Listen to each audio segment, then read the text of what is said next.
P గన్నవరంలో పోటీ నుంచి తప్పుకున్నారు టీడీపీ నేత మహాసేన రాజేష్. తీవ్ర అభ్యంతరాలు రావడంతో తప్పుకుంటున్నట్లు ప్రకటించారాయన. కుల రక్కసి చేతిలో బలైపోయానంటూ ఆవేదన వ్యక్తం చేశారు రాజేష్. గతంలో పార్వతీదేవిపై అనుచిత వ్యాఖ్యలు చేసిన మహాసేన రాజేష్ ను పోటీ నుంచి తప్పించాలంటూ హిందూ సంఘాలు డిమాండ్ చేశాయి. టీడీపీ జనసేన కార్యకర్తల నుంచి కూడా తీవ్ర అభ్యంతరాలు వ్యక్తమయ్యాయి. రెండు పార్టీల నుంచి రాజేష్ కు మద్దతు దక్కలేదు. 2 రోజుల క్రితం పి గన్నవరం టీడీపీ ఇన్ఛార్జ్ గంటి హరీష్ కారు అద్దాలు ధ్వంసం చేసిన కార్యకర్తలు పరిస్థితులు పరిశీలించాక పోటీ నుంచి తప్పుకోవాలన్న నిర్ణయానికి వచ్చారు మహాసేన రాజేష్.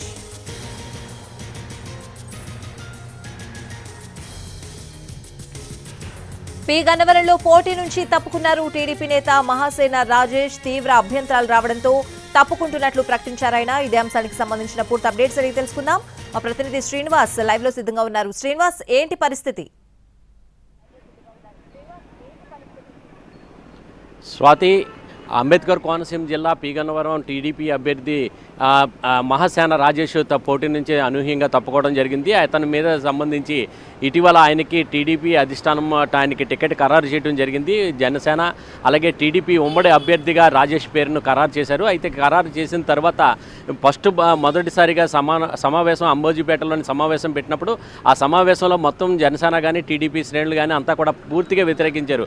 ఆయన స్థానికుడు కాదనే నినాదంతో వాళ్ళందరూ కూడా వ్యతిరేకించడం జరిగింది. తర్వాత ఇటీవల అయినవిల్లి విఘ్నేశ్వర స్వామి దర్శనానికి వచ్చి ఎన్నికల ప్రచారం చేపట్టడానికి మహాసేన రాజేష్ వచ్చినప్పటికీ కూడా టీడీపీ శ్రేణులు కానీ మరోపక్క జనసేన శ్రేణులు కానీ ఎవరు కూడా ఆయనకి పర్యటనకు ఎవరు కూడా సహకరించలేదు. అక్కడికి కూడా కార్యక్రమాల్లో ఎవరు పాల్గొనడం కూడా జరగలేదు. అలాగే మరో పక్కన చూసినట్లయితే మహాసేనకి రాజేష్కి టికెట్ ప్రకటించిన తర్వాత విశ్వ హిందూ పరిషత్తు అలాగే రామసేన బ్రాహ్మణ సంఘాలన్నీ కూడా పూర్తిగా ఈ రాజేష్ అభ్యర్థిత్వాన్ని వ్యతిరేకించడం జరిగింది. అతను జగన్మాత పార్వతీదేవిని కించపరిచే విధంగా వ్యాఖ్యలు చేశారని చెప్పేసి అలాగే హిందువుల మనోభావాలు దెబ్బతినే విధంగా అతను సోషల్ మీడియాలోని పోస్టింగ్లు పెట్టాడని చెప్పేసి అందుచేత రాజేష్ అభ్యర్థిత్వాన్ని రద్దు చేయాలని చెప్పేసి డిమాండ్ చేస్తూ ఈ మేరకు టీడీపీ అధిష్టానానికి కానీ అలాగే జనసేన అధిష్టానానికి కూడా విజ్ఞప్తి చేస్తూ పలు చోట ఆందోళన కూడా నిర్వహించడం జరిగింది. బ్రాహ్మణ సంఘాలు అలాగే విశ్వ హిందూ పరిషత్తు రామసేన తరపున ఇక్కడ ఈరోజు చూసినట్లయితే గోకవరంలోని పోలీస్ స్టేషన్లో కూడా అతని మీద ఫిర్యాదు కూడా చేయడం జరిగింది. అతను గతంలోని కానీ తర్వాత కానీ పెట్టిన పోస్టింగ్లు చూసినట్లయితే ఆ పోస్టింగ్ల నేపథ్యంలోని ఈ పోస్టింగ్లు ఏ విధంగా కించపరిచే విధంగా ఉన్నాయి అనే దాని మీద అతని మీద ఫిర్యాదు చేయడం జరిగింది.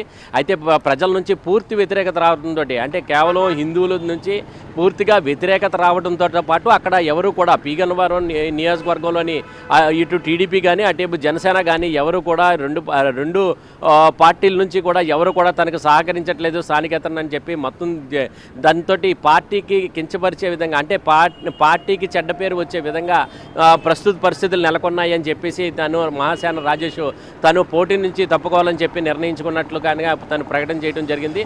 అయితే తాను పక్కన టీడీపీ కానీ జనసేన అధిష్టానాలకు కానీ నేతలకు కానీ ఎవరికి కూడా నా వలన ఎవరికి కూడా ఇక్కడ చెడ్డ పేరు రావద్దు అని చెప్పేసి ఉద్దేశంతో తను పోటీ నుంచి తప్పుకుంటున్నానని చెప్పేసి ఈ ప్రకటన చేయడం జరిగింది. స్థానికంగా ఈ ప్రకటన సంచలనం రేపుతున్నది. అయితే ఇక్కడ ఈ పి గన్నవరం నియోజకవర్గానికి సంబంధించి స్థానికుల నుంచి పెద్ద ఎత్తున ఈ జనసేన పార్టీ నుంచి కానీ అలాగే టీడీపీ పార్టీ నుంచి కూడా కానీ ఆశావాహులు అత్యధికంగా టికెట్ ఆశించడం జరిగింది. వాళ్ళు ఎవరికి కూడా టికెట్ ఇవ్వకపోయినప్పటికీ కూడా స్థానికేతరుడైన మహాసేన రాజేష్కు టికెట్ ఇవ్వడం పట్ల వాళ్ళందరూ కూడా పూర్తిగా వ్యతిరేకించడం జరిగింది. దీంతో మేమెవరూ సహకరించాం, స్థానికులకే ఇక్కడ టికెట్ ఇవ్వాలని చెప్పేసి అటువైపు జనసేన కానీ లేకపోతే టీడీపీ నుంచి కానీ ఎవరినైనా సరే ఇక్కడ ఇవ్వాలని చెప్పేసి అక్కడ డిమాండ్ చేయడం జరిగింది. ఈ డిమాండ్ నేపథ్యంలోనే కానీ అలాగే విశ్వ హిందూ పరిషత్తు ఈ హిందూ సంఘాలు బ్రాహ్మణ సంఘాలు రామసేన వీళ్ళందరూ కూడా వ్యతిరేకత రావడంతో పూర్తిగా వ్యతిరేకత రావడంతో